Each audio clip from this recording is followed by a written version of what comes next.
صاحب نے ایک تو یہ کہا کہ میں دنیا کے داروں والی سیاست نہیں ہے، میں دین کی خاطر دین کے حکام کی روشنی میں سیاست کے لیے یعنی میرا دینی نظریہ ہے جس کے اندر پاور پالیٹکس نہیں ہوتی، انسانوں کی خدمت ہوتی ہے، رول آف لا ہوتا ہے، عوام کو ان کے حقوق دلوائے جاتے ہیں، ظلم کا خاتمہ کرنے کی کوشش کی جاتی ہے۔ تو یہ انہوں نے کہا ہے، اور پھر انہوں نے کہا ہے کہ میں پاکستان کی خاطر اس جگہ پاکستان پہنچا دیا گیا، ایک کھائی میں گرا دیا، پاکستان کو نجات دینے کے لیے بچانے کے لیے میں ہر قربانی دینے کو تیار ہوں، حتیٰ جنہوں نے مجھ پر قاتلانہ حملے کروائے ہیں، جو ظلم ستم کیا ہے، میں سب معاف کر دوں گا، معاف کر دوں گا۔ ذرا آئیں پاکستان کو آگے کریں اور پاکستان کی خاطر بات کریں اور پاکستان کو حالت سے نکالیں۔ علامہ صاحب یہ بھی بتائیے گا کہ کل سے خبر گردش کر رہی ہے کہ وحدت المسلمین جو ہے کرم کے معاملے کے اوپر جو ہے وہ کہہ رہے ہیں کہ استعفیٰ جو ہے وہ طلب کر رہی ہے کے پی کے جو وہ چیف منسٹر کا۔ ہمارا وہاں کا جو احتجاج ہے پورے پاکستان میں ہو رہا ہے، یہ کسی پارٹی کے خلاف نہیں ہے، نہ پیپل پارٹی کے خلاف، نہ نون لیگ کے خلاف، نہ پی ٹی آئی کے خلاف۔ ہمارا جو احتجاج ہے وہاں کے لوگوں کے حقوق کی آواز ہے۔ ابھی خان صاحب نے بھی علی امین صاحب سے کہا کہ فوری طور پر اس مسئلے کو حل کرو،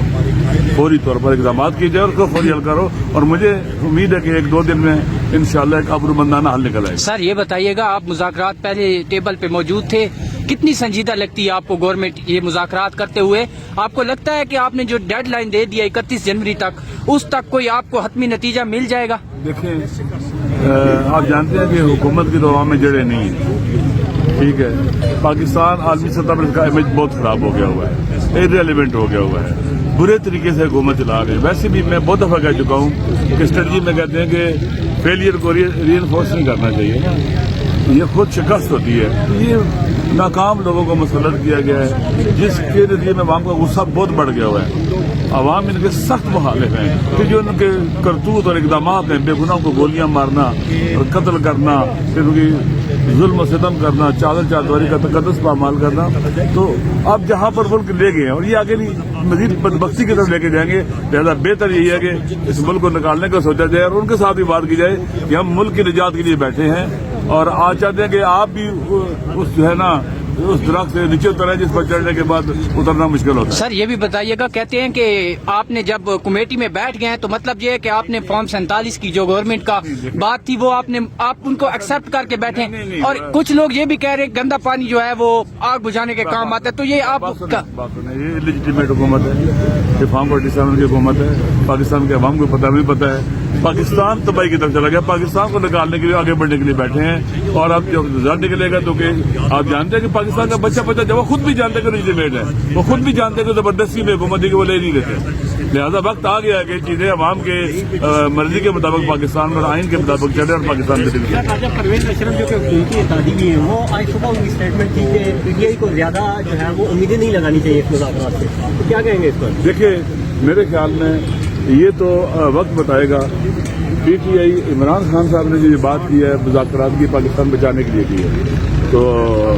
میرے خیال میں پاکستان کے عوام کے لیے بھی بات واضح ہو جائے گی، لوگوں کو پتہ چل جائے گا کہ یہ لوگ جو اوپر مسلط ہیں زبردستی طریقے سے یہ کس حد تک پاکستان کے لیے مخلص ہیں، اور پاکستان کے عوام جب کلیئر ہو گئے تو جیسے ممکن ہے اگلے مراحل میں جو جدوجہد ہے وہ اس کو کرنا آسان ہو جائے گا۔ بہت شکریہ۔ یہ اس ٹائم بات کر رہے تھے ہم سمجھتے ہیں پاکستان کے اندر ایسی صورتحال ہے کہ ہر ذی شعور کو اس وقت فکر ہے کہ پاکستان کس جانب بڑھ رہا ہے، اس وقت ضرورت ہے کہ ہم سب اکٹھے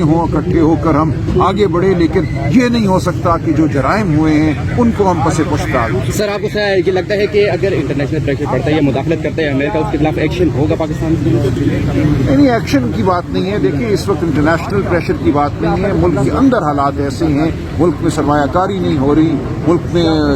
لوگوں کو نوکریاں نہیں مل رہی، اس تمام عمل کو ہم نے درست کرنا ہے۔ پی ٹی آئی واحد جماعت ہے جو ملک کی وفاقی جماعت ہے، جس نے پورے ملک کو جوڑا ہوا ہے۔ ملٹری کورٹ میں بالکل وہ غلط ہے، ہم اس کو مسترد کرتے ہیں، اس کے خلاف ہم سپریم کورٹ میں موجود ہیں، ہم پوری قانونی چارہ جوئی کریں گے۔ پوری دنیا جو ہے اس بات پر متفق ہے کہ سویلین کا ٹرائل ملٹری کورٹ میں نہیں ہو سکتا۔ حنیف عباسی صاحب کہتے ہیں کہ ہمیں منتیں ترلے کی گئے کہ ہمارے ساتھ بیٹھ جائیں مذاکرات کے لیے۔